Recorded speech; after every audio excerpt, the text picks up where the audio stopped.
Hello friends, मैं doctor इंसानी आप सभी का स्वागत है मेरे यूट्यूब चैनल पे। दोस्तों, आज हम बात करेंगे एमआरआई फिस्टोग्राम रिपोर्ट के इंपॉर्टेंस के बारे में। जी हाँ दोस्तों, अगर आपको फिस्टुला यानी भगंदर की समस्या है या फिर कंफ्यूजन है आपको फिस्टुला हुआ है कि नहीं, या फिर मलद्वार के आसपास कोई फोड़ा या फुंसी बनता है वो ठीक नहीं होता और आपको डाउट है आपको फिस्टुला है कि नहीं, या फिर आप ऑपरेशन कराने की सोच रहे हो फिस्टुला की, तो दोस्तों ये रिपोर्ट आप जरूर करा लेना। इससे आपके सारे कंफ्यूजन, सारी चीजें, सारे डाउट आपके क्लियर हो जाएंगे। तो आज हम लोग बात करने वाले हैं एमआरआई फिस्टोग्राम के इंपॉर्टेंस के बारे में। एक एक इंपॉर्टेंस के बारे में मैं आपको बताऊंगा। एक मेरे पास एमआरआई फिस्टोग्राम रिपोर्ट है, इसको दिखाकर भी मैं बताऊंगा उसमें क्या क्या सारी चीजें डिस्क्राइब की रहती हैं। तो शुरू करते हैं।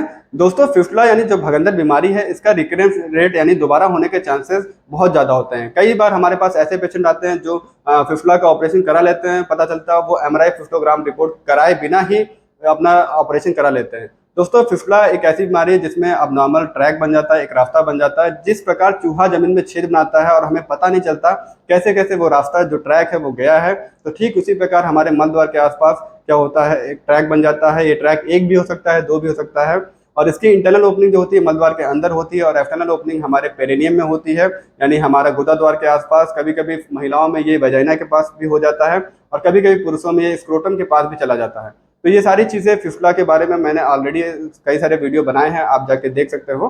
तो आज हम लोग बात करेंगे इंपॉर्टेंस ऑफ एमआरआई फिस्टोग्राम रिपोर्ट के बारे में। एक एक इंपॉर्टेंस के बारे में हम लोग बात करेंगे।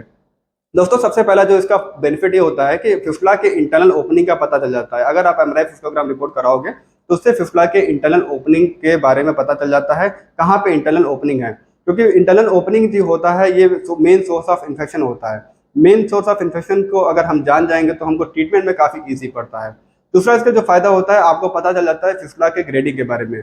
जी हाँ दोस्तों, फिस्टुला के कई सारे क्लासिफिकेशन होते हैं, जैसे इंटरस्फेंट्रिक, ट्रांसस्फेंट्रिक, सुप्रास्फेंट्रिक, एक्स्ट्रास्फेंट्रिक।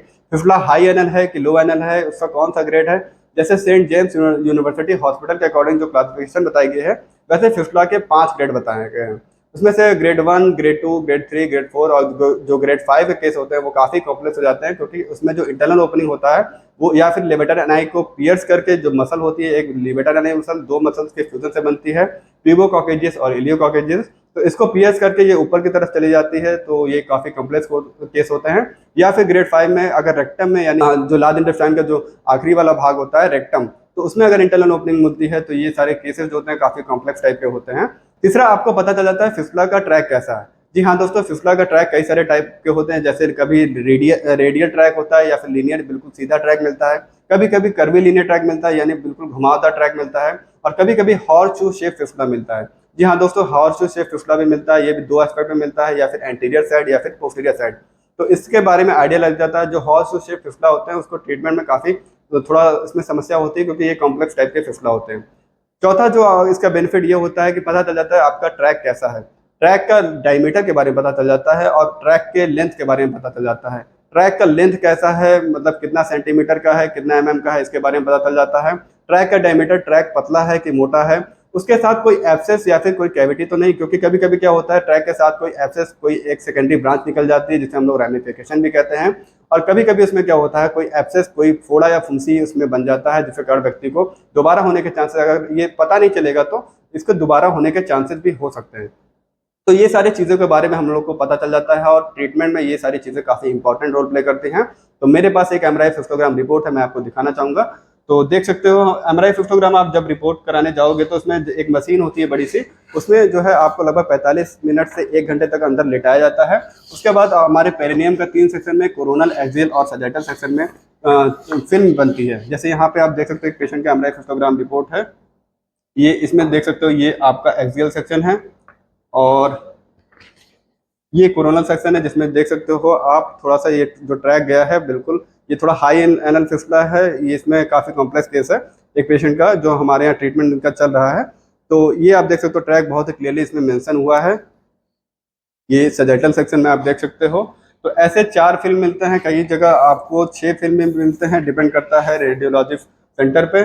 तो यहाँ पे आप देख सकते हो बिल्कुल क्लियर ट्रैक यहाँ पे दिख रहा है, साथ में इनमें एब्सेस भी है। तो ऐसे जो होता है रेडियोलॉजिस्ट होते हैं, ये आपको 4 से 6 फिल्म मिल जाते हैं और उसके साथ आपको एक रिपोर्ट मिल जाता है। तो रिपोर्ट में सारी चीज़ें जो मैंने आपको बताई, ये सारी चीज़ें यहाँ पे मेंशन ही की रहती हैं। जैसे आप इस रिपोर्ट में देख सकते हो, इसमें देखिए आप पूरी सारी चीज़ें बताई गई है ट्रैक के बारे में, कैसा ट्रैक है, कोई उसकी लेंथ कितना है, कोई एब्सेस या कैविटी तो नहीं है। इसमें ग्रेडिंग के बारे में भी नीचे आप देख सकते हो ग्रेडिंग के बारे में, जैसे ये जो फिसला का ग्रेड है ये ग्रेड 5 का फिसला है। ये काफ़ी कॉम्प्लेक्स केस होता है, इनका ट्रीटमेंट हमारे यहाँ चल रहा है और ये काफ़ी उनको पहले से आराम भी है। तो आप देख सकते हो ये ग्रेड 5 का केस है और इसमें सारी चीज़ें ट्रैक के बारे में पता चल जाता है।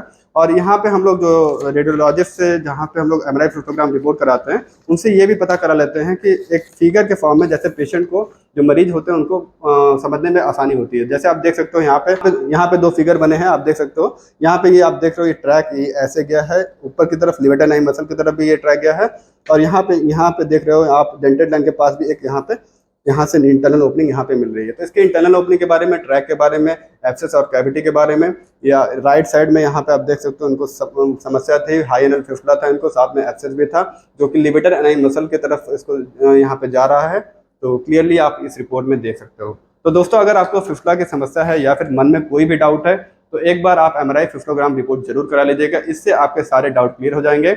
अगर आप ऑपरेशन कराने जा रहे हो तो एक बार आप जरूर से जरूर एमआरआई फिस्टोग्राम रिपोर्ट आप करा लेना। कई लोग एक्सरे भी कराते हैं, लेकिन दोस्तों एक्सरे में कई सारी चीज़ें नहीं पता चलती, जैसे उसमें कोई ब्रांचेस होते हैं या फिर रेमिफिकेशन होते हैं, तो ये क्लियर पता नहीं चलता। तो दोस्तों हम लोग एमआरआई फिस्टोग्राम रिपोर्ट ज़्यादा सजेस्ट करते हैं, थोड़ा सा कॉस्टली भले ही है लेकिन आपको आपके बीमारी के बारे में आपको पूर्ण से जानकारी मिल जाती है, क्योंकि फिस्टुला एकमात्र ऐसी बीमारी है जिसका रिकरेंस रेट यानी दोबारा होने के चांसेस बहुत ही ज़्यादा होते हैं। तो दोस्तों एक बार आप एमआरआई फिस्टोग्राम रिपोर्ट जरूर कराइएगा अगर आपको फिस्टुला की समस्या है। अगर वीडियो अच्छा लगे तो लाइक शेयर सब्सक्राइब जरूर करिएगा। जिन्हें भी मलद्वार संबंधित बीमारी हो या फिर जिन्हें भी फिस्टुला की समस्या हो आप ये वीडियो जरूर शेयर करिएगा ताकि उनको जो है इसके बारे में पता चले। और इस चैनल पे हम लोग मलद्वार संबंधित बीमारियों के बारे में डिस्कस करते हैं। अगर वीडियो अच्छा लगे तो लाइक शेयर सब्सक्राइब जरूर करिएगा। बहुत बहुत धन्यवाद। Thank you so much.